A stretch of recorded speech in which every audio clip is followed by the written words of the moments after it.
As random suburban sprawl spreads rapidly into the last open areas around San Diego, California, the wildlife is left with no place to go. Wild animals are forced into a tragic conflict with man that they cannot win, as a group of motorists found out on one spring morning. Some of the footage in this story was taped as events unfolded on May 19th, 1991.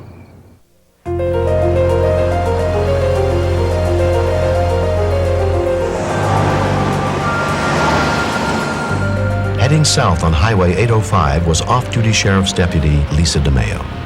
It was late Sunday morning, very heavy traffic for that time of day, and it's very fast. I remember seeing a deer run across the freeway towards the median, and it was struck by a car that was next to me. It just happened so quickly. The car kept going, and I started calling for help in my police radio. Lisa's call came into the San Diego Sheriff's Communications Center. Advice a large deer was just struck southbound I-805. It's still alive. Chipper, is it going to need to be dispatched, or can Fish and Game save it, do you know?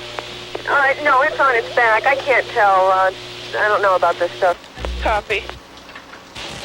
Station M and Fish and Game for any unit in the area of 805 and Governor Drive. But the nearest Fish and Game officer was more than an hour away. She was between the number 2 and 3 lane, and she was still alive.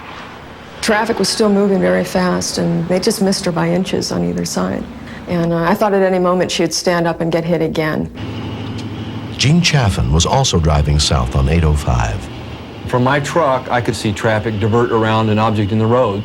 But as I got closer, I realized it was a deer in the road. And so I put on the flashers and managed to stay in front of the animal so I would block traffic.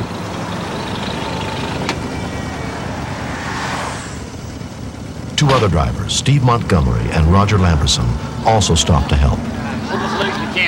I got traffic stopped in the 2 slow lanes, and the 3 gentlemen who stopped picked her up, got her off to the shoulder, far off the shoulder, as far away from traffic as possible.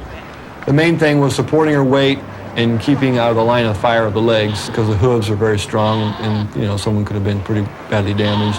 Are you okay? Yep. The front right leg was shattered. Is it just her leg? Can you tell? I didn't know what other injuries she had, internal injuries. I couldn't imagine just her leg being injured. The deer was suffering badly. I mean, you could see it was frothing at the mouth, screaming, and the scream just drove you nuts. It was in just such terrible pain. I was raised in a country atmosphere on a farm, so I think I know at what point an animal can be saved and can't be saved, and you just knew that she couldn't be repaired. It just wasn't one of those deals where you just fix the animal's leg and she goes on her merry way.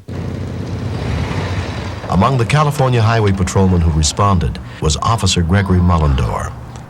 The deer was in real bad shape, and it was very apparent that it wasn't just a simple break. There was bare bone there, and there was muscle tissue, and it was high up on the animal's leg. She's got to be put down. She's suffering real bad. It didn't take long to realize that this man was a valuable asset at the scene, and certainly the only humane thing to do would be to put the animal out of its misery. That'll do it. Okay. As soon as she calms down.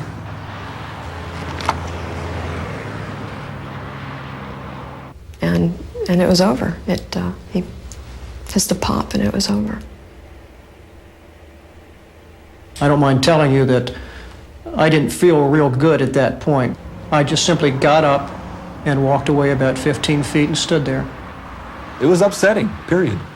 And I was glad that it was over, but it was the right thing to do. So I hope that he doesn't lose any sleep over it, because he did the right thing.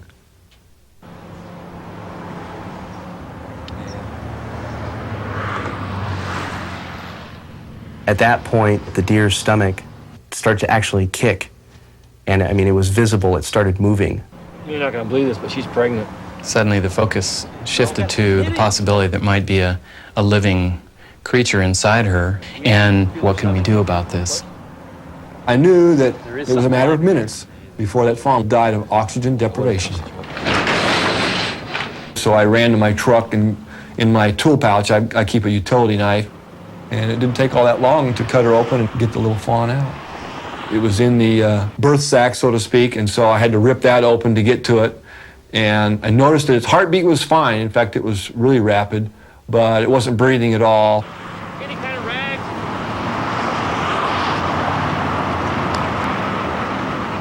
I took my fingers and just got some of the mucus away from its mouth, and I had to do a kind of a mouth-to-snout resuscitation, get a few breaths into it to see if it would come around. Oh, fuck, this ain't a few days to be born, man.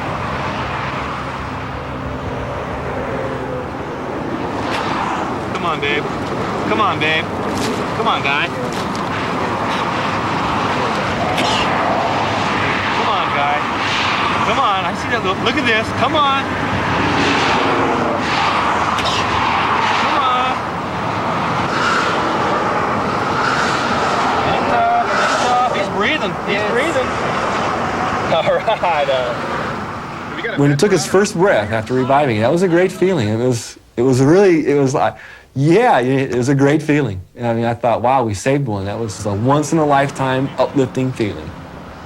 Pretty exciting little moment to see a little movement around its mouth and its eyes, and then when it opens its eyes, it was fantastic. It was great. It was a hot day, and I was concerned about dehydration. So the first thing we tried was the water. It wouldn't take any water. We even tried to get it to suckle the mother, and it wouldn't do that. There you go. There you go.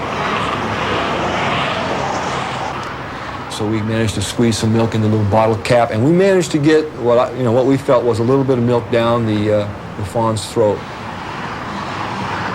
you go. There you go. Oh yeah, she's swallowing it. Yeah. She's swallowing it. She is swallowing it. Maybe a few minutes later, it let out a little squeak, its first sound, and I've never heard a newborn fawn squeak, and it was beautiful. It was like a baby's first cry.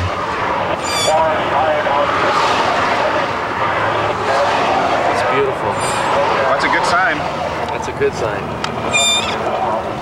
Come on, Freeway. Freeway. Someone volunteered the name Freeway. We all kind of chuckled over that one, but it stuck right at that moment. Hey, he's ready. Ready to listen. He's ready. Let me out of here.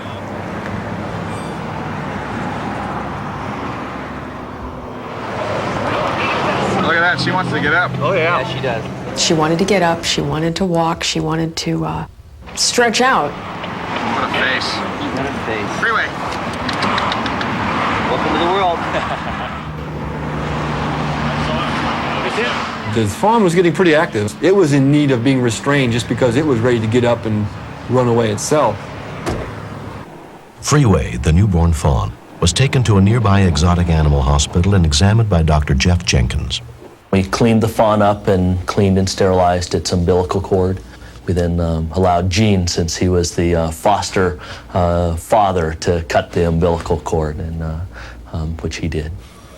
Both Gene and Lisa had become very attached to the little fawn. They both were glowing with the whole idea that this little fawn had survived. The smiles would go ear to ear on these two as we worked on the deer, and it did better and better, the little fawn.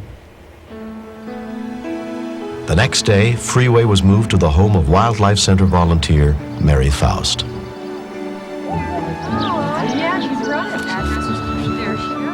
Freeway drinks goat's milk. We heat it up and feed her every 2 hours.